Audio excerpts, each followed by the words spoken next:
मैं गर्मियों की छुट्टी में हमेशा नानी के घर जाया करता था। गांव आने से पहले कुछ दूरी पर एक सूखी पुलिया थी। उस पुरानी पुलिया से कोई नहीं आता जाता था। उसी पुलिया के नीचे एक पागल रहता था। मैं हमेशा अपने माँ से पूछता था, माँ, ये पागल आदमी को किसी से डर नहीं लगता क्या? इसे शेर भालू नहीं परेशान करते, यहाँ तो बहुत जानवर हैं। मेरी माँ ने कहा, तू क्या करेगा, तुझे भी उसके साथ भेज दूंगी। मेरी माँ हंसकर टाल देती थी। जब मैं 10वीं में पढ़ने लगा, तब मैं अपने दोस्तों के साथ अपने नानी के घर गया। तब मैंने वही बात अपने नानी से पूछा। मेरी नानी ने बताया, पुलिया के पास जो पागल है, वो ऐसे ही पागल नहीं है। जब तेरी माँ छोटी थी, तब की बात है। वो पागल उस समय बहुत ही ईमानदार और समझदार आदमी था। वो अपने पढ़ाई में बहुत ही अच्छा था, पर न जाने किसकी नजर लग गई। वो हमेशा बोला करता था कि उसे पायल की आवाज सुनाई देती है। गांव के लोगों ने उसे समझाया कि बेटा कहीं ओंजा से दिखवा लो, पर वो हंस के टाल दिया करता था। पर अब उसकी समस्या दिन ब दिन बढ़ने लगी। वो अकेले में बात करने लगा।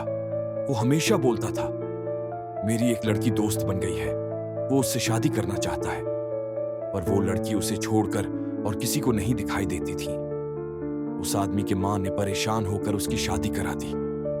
वो आदमी शादी नहीं करना चाहता था। वो कहता था कि मैं शादी करूंगा तो पागल हो जाऊंगा। पर वो लड़की किसी को दिखे तब ना शादी कराते गांव वाले। उस आदमी की शादी तो हो गई, उसकी हालत भी पहले से अच्छी हो गई। पर कई साल बीतने के बाद वो फिर लोगों को बताने लगा, वो फिर से आ गई, वो मुझे नहीं छोड़ेगी। बहुत झाड़ फूंक किया गया, पर कुछ काम नहीं आया। एक दिन रात को वो घर से भाग गया। जब गांव वालों ने ना शुरू किया तो वो उसी पुलिया के नीचे मिला। जब लोगों ने उसे घर पर लाया तो फिर से भाग के उस पुलिया के पास चला गया। तब से वो वहीं है। अक्सर गांव के किसी न किसी आदमी को कोई शेर या भालू पकड़ लेता है, पर उसे कुछ नहीं होता। हम लोगों को विश्वास नहीं हुआ। हम और हमारे दोस्त उसी दिन उस पुलिया के पास उस पागल को देखने चले गए। वो पागल अब भी वहीं लेटा हुआ था।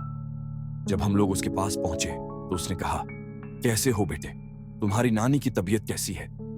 तुम कैसे हो? मैं बड़े अचंभे में था। उसने कहा, तुमको ऐसा लग रहा है कि मैं पागल था, पर ठीक कैसे हो गया?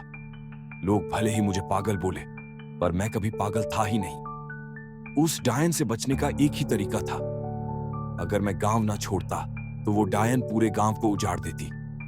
हम और हमारे दोस्त घंटों बैठ के उससे बातें किए और उसे एक रजाई देकर घर आ गए। अब मैं जब भी आता हूं तो उससे जरूर मिलता हूं। उसके लिए कुछ न कुछ खाने के लिए लाता हूं।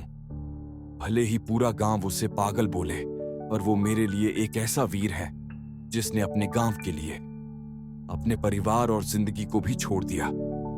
अगर आप इसकी आगे की कहानी जानना चाहते हैं तो हमारे चैनल को लाइक और सब्सक्राइब करें और कमेंट में पार्ट 2 जरूर लिखें।